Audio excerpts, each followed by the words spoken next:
আসসালামু আলাইকুম। এই যে আজকে আমি শোল মাছ ভুনা করব। তো শোল মাছটা ছোট ছোট করে কেটে লবণ দিয়ে ভালো করে ধুয়ে নিয়েছি।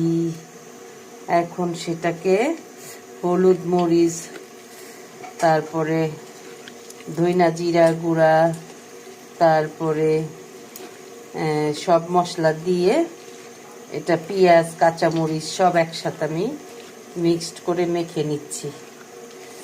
এটা দো পেঁয়াজা বলে, দো পেঁয়াজা। আমরা হলো এই শোল মাছটাকে এইভাবে খেতে পছন্দ করি। আর এইখানে রেখে দিয়েছি হলো মটরশুঁটি কি করে সেদ্ধ করে। এখন আমি এইখানে দিয়েছি এই কাঁচামরিচ পেঁয়াজ দিয়ে একটু করে নিলাম। এখন এই যে মাছটা দিয়ে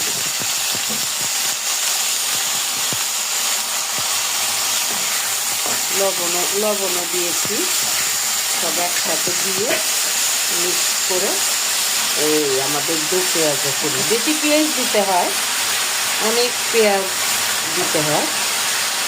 এইভাবে আদা রসুন বাটা সব দিয়ে এইভাবে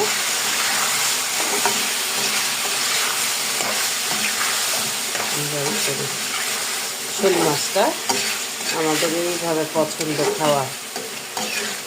এই রান্নাটা যে টেস্ট, এই দো পেঁয়াজাটা, তো এক একজন এক একভাবে খায় শোল মাছ।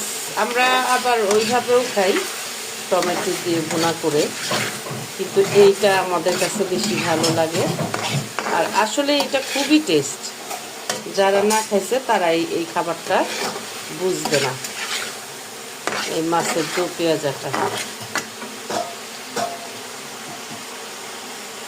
এখন মাছটা হয়ে গেলে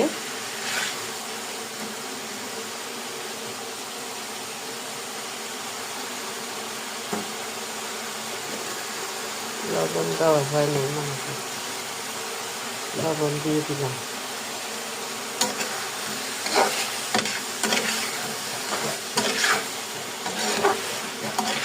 এত টেস্ট এই মাছের দো পেঁয়াজা, যে না খাইছে সে কখনোই বুঝবে না।